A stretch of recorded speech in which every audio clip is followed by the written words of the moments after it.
This gadget allows you to make homemade ice cream of any flavor, but does it matter how expensive the ingredients are? Although I've tested hundreds of Creamies in the past, today I'm taking it to the price extremes. Our first recipe will cost me less than $1, but for the other, the ingredients are over $50. I'll rate both of them on their flavor to see which one is most worth it. Starting with a simple banana sorbet, which is just 2 bananas at 25 cents each. Peel them both. I'll quickly slice them up into smaller pieces that will fit better into the Creami containers and toss them all into there. I'm gonna add a small dash of sugar, maybe a tablespoon or less, which costs literally pennies, and then probably about a cup or so of milk to fill it up to the line. Now, I always have milk in my fridge, so I didn't have to go buy anything at the store for this, but it's probably another 50 cents or so in milk. And we'll go all the way up to the fill line with milk here. Now you could probably skip this step, but I like to quickly immersion blend just to help out the Creami a little bit when I'm actually making the ice cream. You could also use a real blender or just a fork or anything like that to mix it up.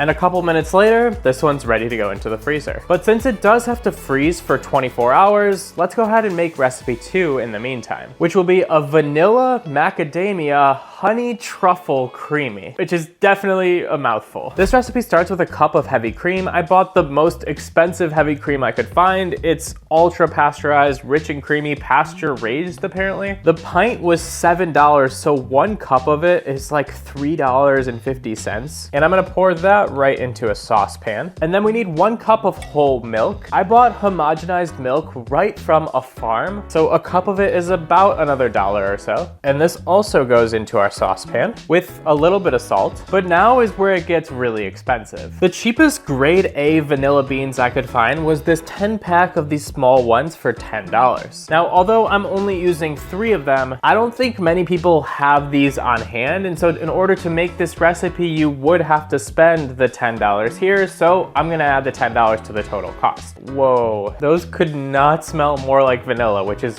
not that surprising, but it's a strong, strong smell. Now, apparently you wanna split these vanilla beans lengthwise. I guess that helps release all of the flavor inside of them. I've actually never made homemade vanilla before. And now I'm gonna take a spoon and scrape out the seeds from those vanilla beans. And this is pretty sweet. I've never seen the inside of a vanilla bean before, but it's been pretty simple so far. I'm just gonna scrape forwards with a spoon. It seems to be getting it all. And that's from one of our 6 halves. And now all of the seeds that we collected from the inside go into the pot here, get every last little bit. And our pods actually go into the pot too. Toss them into the saucepan with it. Next, I had to buy this raw Manuka honey from New Zealand. I'm probably pronouncing that wrong. And again, even though I only need a couple tablespoons of this in total, you can't just buy a couple tablespoons, so I'm adding another $13 to the cost for this small jar of honey. And this is a super thick honey. I was not expecting that. It's solidified a bit, but we're gonna put about 2 tablespoons into the pot. There we go. And for our truffle flavor, we're using this $18 bottle of black truffle infused olive oil. And we only want about half a teaspoon or so. It's really gonna add the flavor quick.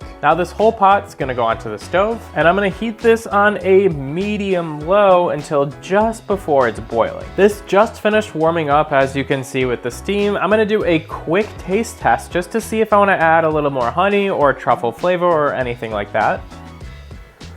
Honestly, I think I got it spot on the first time. Pretty lucky here. All of the flavors are coming through really nicely. So now I'm just gonna let this cool down to room temperature. We'll take out the pods and pour it into a container. And only 2 minutes later, let's get those pods out now. It's cooled down pretty nicely, even though there's a little bit of steam, and pour this into here. And somehow I managed to get that right to the fill line on my very first try, which is always satisfying. Now this one did take a little bit more effort, maybe about 10 minutes or so to get to this point. And tomorrow we will add in one more expensive ingredient for our mix-in for it as well. But for now, let's get this into the freezer, and tomorrow I cannot wait for our $1 versus $50 Creami taste test. It's 24 hours later. These are completely frozen. Let's whip them up. Now the first thing I like to do when taking them right out of the freezer is run them under hot water for about 30 seconds. It's gonna decrystallize the sides. You'll see the color kind of change. You can kind of see that coloring disappearing into more of like a clear color from the original like banana color that it was before as you run it under hot water. Now it's ready to go into the machine. The lid comes off. This just slides into our container. Our blade lid goes on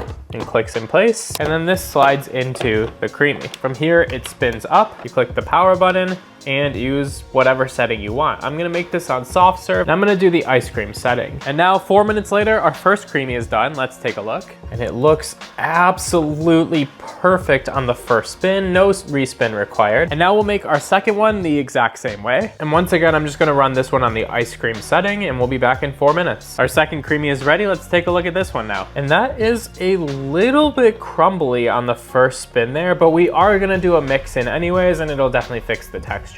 Our final ingredient for this one is this $13 bag of macadamia nuts, and it's only like half full, which is kind of crazy. I've actually never had plain macadamia nuts before. I just tried one. They are unbelievable, so I'm excited to add these into the Creami. I'm gonna pour like a 1/4 cup or so into this food processor and blend it up. By the way, this is the best mini food processor. I've already tested that and it works flawlessly every time. Now I'm gonna make a small hole in the middle of this ice cream right here, all the way down to the bottom so that I can mix in those macadamia nuts, just something like this. Pour those down the center, and this will go back in on the mix-in setting, which I believe takes just a minute or so. And now let's take a final look at it. Perfect texture now, and those nuts are definitely mixed in there. I'm gonna top this with just a little bit more of those nuts, give it the presentation it deserves, plus a little bit more of our wildly expensive honey. Might as well put it to good use. And a very small dash of the truffle oil drizzled on top as well. And finally, let's taste test. Starting with our $1 Creami, which is just our banana and milk. There's a good look of it up close. Honestly, looks really good, but here's the taste test. The banana flavor is obviously really strong. It's got a great sweetness to it. I think it's missing a little bit of salt because the flavor is kind of weak overall, but for less than $1, this is awesome. I'm gonna give it a 7 out of 10 on flavor. And now for our $50 Creami. Here we go. You can really see all of the ingredients, the vanilla beans coming out there, the honey that's drizzled on the top. Let's see how it tastes. I always love the pure flavor of vanilla bean, and in this ice cream, that is absolutely the strongest flavor. The honey is a perfect sweetness balance. The macadamia nuts are really adding a nice buttery flavor to it all. The only thing I don't like in this is the truffle oil, because that truffle flavor is super, super strong, even with the very little I added to it. But aside from that, this is an absolutely incredible Creami. I'm gonna go 9.5 out of 10 on flavor. Now, is the extra $49 worth upgrading from the 7 out of 10 to 9.5 out of 10? Honestly, probably not. I would stick to the cheaper end, but maybe a $2 or $3 recipe would be the best bet. Now, luckily for you, I've already made dozens of other Ninja Creami recipes, including ones that are just one ingredient and will probably just cost a couple of dollars, and I've got an entire playlist of it right here for you. And of course, if you like this video and want to see more, don't forget to like and subscribe.